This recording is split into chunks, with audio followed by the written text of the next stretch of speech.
Um outro modelo de processo que o Somerville também classifica dentro dessa característica de modelos gerais é o modelo orientado a reuso. Note que essa classificação do Somerville é um pouco não trivial, no sentido de que às vezes as pessoas podem perguntar por que o desenvolvimento incremental e o desenvolvimento orientado a reuso não é um desenvolvimento que lida com mudança, que é a segunda classificação dele. Tem a classificação dos modelos gerais, que coloca 3 modelos lá, tem a classificação dos que lidam com mudança, que coloca outros 3. Não é uma questão mais de... Eu vejo assim, que ele tentou balancear as seções, seção 2.1 e a seção 2.3, com a mesma quantidade de modelo de processo.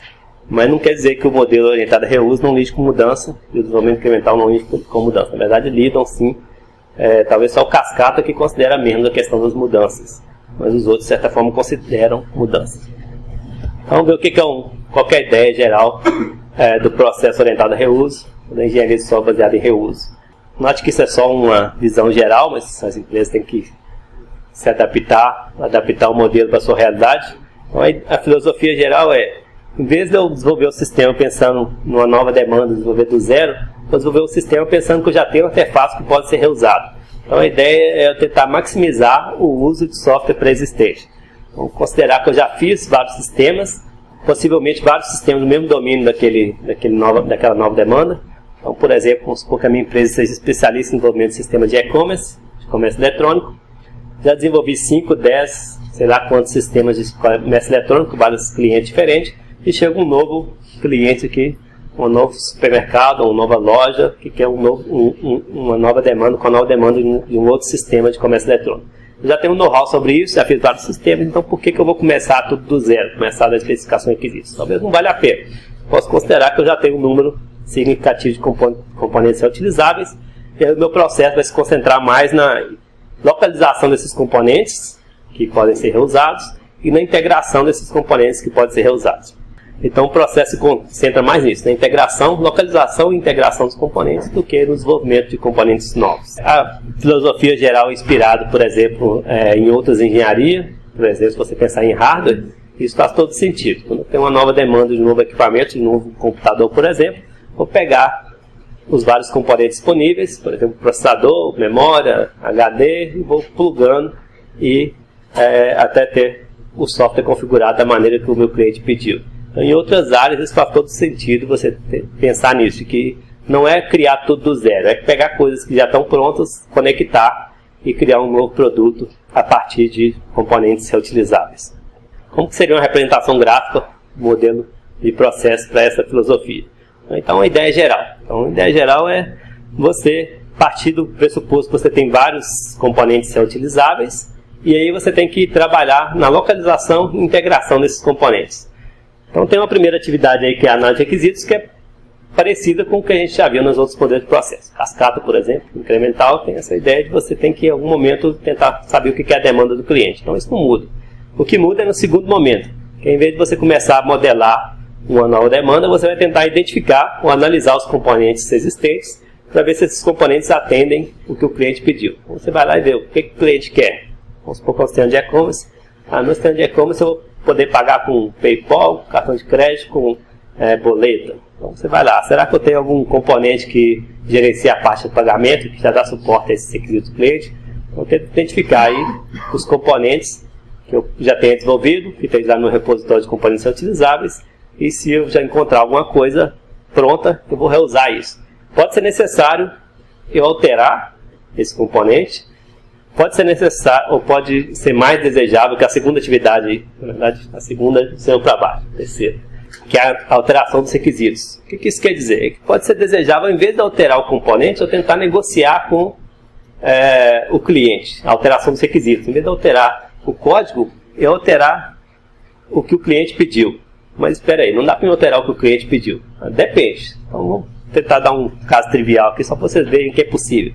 Vamos supor que o cliente pediu uma agenda de contato, ou o sistema tem uma agenda de contato, e aí lá ele pede, eu quero e-mail, telefone comercial, telefone residencial e alguma coisa a mais. Aí você olha lá nos seus componentes, eu já tenho um componente prontinho que eu usei, acabei de usar no outro cliente, só que eu não tenho o e-mail, por exemplo. Eu tenho o nome, endereço, telefone residencial, telefone comercial, mas não tenho, vamos supor, o e-mail.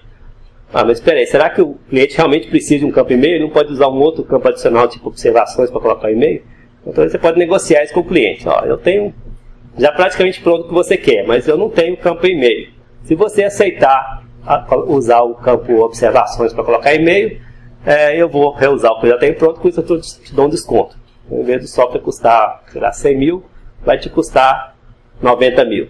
O cliente pode pensar, não vai ser tão trabalhoso para mim eu adotar o campo observações para colocar e-mail. Então, talvez eu possa aceitar essa mudança de requisito. Então, falar, tudo bem, não preciso mais do campo e-mail, eu me viro para colocar o e-mail em outro lugar, desde que eu ganhe esse desconto aí no produto. Então, pode haver essa nova negociação aí de alterar os requisitos em vez de alterar o componente, porque para a empresa alterar o componente é caro, vou ter que gerenciar versões, vou ter que saber o que é compatível com o que, vou ter um trabalho de desenvolvimento.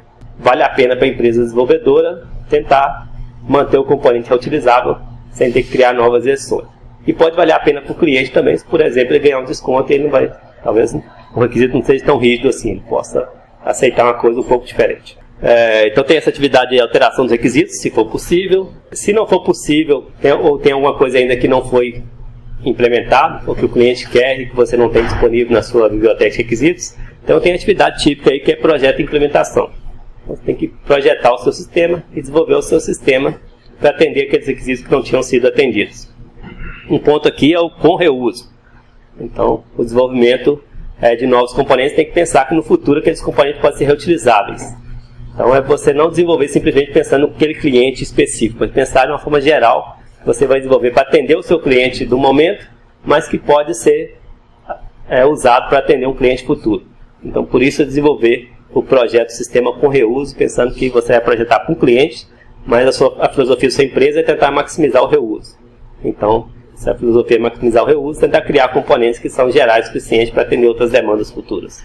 Um ponto importante aqui, desenvolvimento e integração. Então, como eu disse, para mim os dois pontos principais desse modelo de processo é a análise de componentes, tentar identificar coisas que atendem ao seu cliente, e a integração. Então, você desenvolver coisas, mas pensar que você vai ter que integrar com coisas já existentes. Então, essa integração aí é muito forte nesse modelo de processo. E finalmente a validação, que eu acho que é o típico. Você, depois que desenvolver o seu sistema, você vai lá mostrar ao cliente e verificar se atende ou não o que o cliente deseja. Se não atender, voltar para fazer as modificações.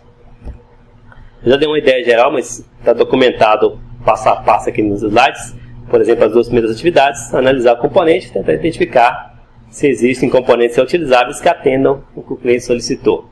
A segunda alteração dos requisitos é o que eu disse, tentar negociar com o cliente. Talvez os requisitos não são tão rígidos, você consegue alterar a cabeça do cliente, fazer ele aceitar uma coisa um pouco diferente do que ele pediu, mediante outros benefícios. Por exemplo, um desconto, ou uma redução do prazo de entrega, alguma outra vantagem que o cliente teria se ele aceitar uma mudança nos requisitos. As outras duas atividades, projeto sistema com reuso. Em algum momento você vai ter que projetar novas coisas para atender novos requisitos, mas pensar que essas coisas podem ser reutilizáveis no futuro. E finalmente, desenvolvimento e integração, que é você desenvolver o que foi projetado, mas sempre pensando que as coisas têm que integrar uma com as outras. Então, a integração é um ponto muito forte nesse modelo de processo. Vantagens e desvantagens, você também viu, sempre discute vantagens e desvantagens em cada um dos modelos. Então, algumas vantagens. Então, primeiro é óbvio, você vai reduzir o software que vai ser desenvolvido. Você vai reusar coisas já prontas. E com isso você ganha em tempo, ganha em custo. Se você não tem que desenvolver, você não vai gastar tanto tempo para entregar o produto ao cliente. Vai ficar mais barato porque você não vai ter pessoas trabalhando no desenvolvimento daquela nova demanda. Então, você ganha em redução da quantidade de software desenvolvido e, como resultado disso, você espera redução do custo e redução dos riscos e também do prazo. Os riscos, a ideia é que se você tem um componente que já foi desenvolvido, usado e está em produção em algum lugar, aquele componente é mais robusto. Esse risco aí é no sentido que aquele componente possivelmente, se tinha falhas, alguém já detectou, os usuários anteriores já detectaram, já reportaram e já foi corrigido. Então os componentes que são reutilizáveis, eles tendem a ter melhor qualidade porque eles já foram implantados, usados, funcionam, enquanto uma nova demanda pode ter problemas que você não previu. O último ponto tem a ver com o prazo, que é o que eu disse. Você não tem que desenvolver, você espera a redução do custo e a redução também do prazo de entrega. Então, uma entrega mais acelerada, mais rápida ao cliente. Pontos negativos em relação aos outros processos, por exemplo. Acho que o principal ponto negativo que o Somerville chama atenção é a questão da negociação dos requisitos. É aquele ponto lá em mudança de requisitos. Então aquilo pode parecer uma boa, mas pode atrapalhar no futuro. Então você pode falar, eu tenho esse componente aqui que não tem o campo e-mail, você aceita? E o cliente, ok, aceita. Mas depois você coloca o sistema em produção, os funcionários da empresa, por exemplo, podem começar a reclamar. Então essa mudança dos requisitos tem que ser trabalhada com calma, porque pode parecer que é uma coisa simples, que você mudar um requisito vai funcionar, mas depois, quando o sistema está pronto, o cliente pode perceber que não deveria ter mudado, não valeu a pena aquela economia. Você deu uma economia para ele de 10% do custo do software, mas aquela mudança teve um impacto tão grande que não compensou a economia que teve no desenvolvimento, por exemplo, no preço ou no tempo. Então, você também viu chamando bastante atenção a isso, que essa negociação de requisitos é uma coisa complicada, que o cliente pode aceitar a priori, mas depois que o sistema está pronto, ele pode perceber que não valeu a pena e querer voltar atrás, por exemplo, querer que faça da outra maneira. O ponto que o Somerville chama atenção como uma desvantagem, eu acho que isso é mais quando você usa componentes de terceiro, é a questão de que se você precisa evoluir o sistema, se você mexer numa coisa que não foi você que desenvolveu, isso vai ficar muito mais caro. Então se você está reusando coisas, mas está reusando bibliotecas, sei lá, da internet, um repositório de uma outra empresa, componentes de terceiros no geral, pode ser que funcione a princípio, mas se você precisa alterar de alguma forma, você vai ter que mexer num código que você não conhece. Então pode ficar muito mais caro essa manutenção, porque você não está mexendo num código que você conhece, está mexendo num código que outras pessoas desenvolveram. Então, esse problema de componentes de terceiro pode ser difícil evoluir, pode ser difícil manter esse software. Tem a questão de gerência de versão, que eu cheguei a mencionar aqui. Se você não conseguiu mudar o requisito do cliente, você tem que criar novas versões do mesmo componente, e aí você tem que gerenciar essas versões. O que é compatível com o que está rodando em cada cliente. Gerência de versões é uma coisa complicada em engenharia de software. Tem um capítulo livre sobre gerência de versões. Possivelmente a gente vai voltar a discutir isso no curso. Engenharia de software baseada em reuso é uma seção também, uma subseção do capítulo 2, que é a seção 2.1.3.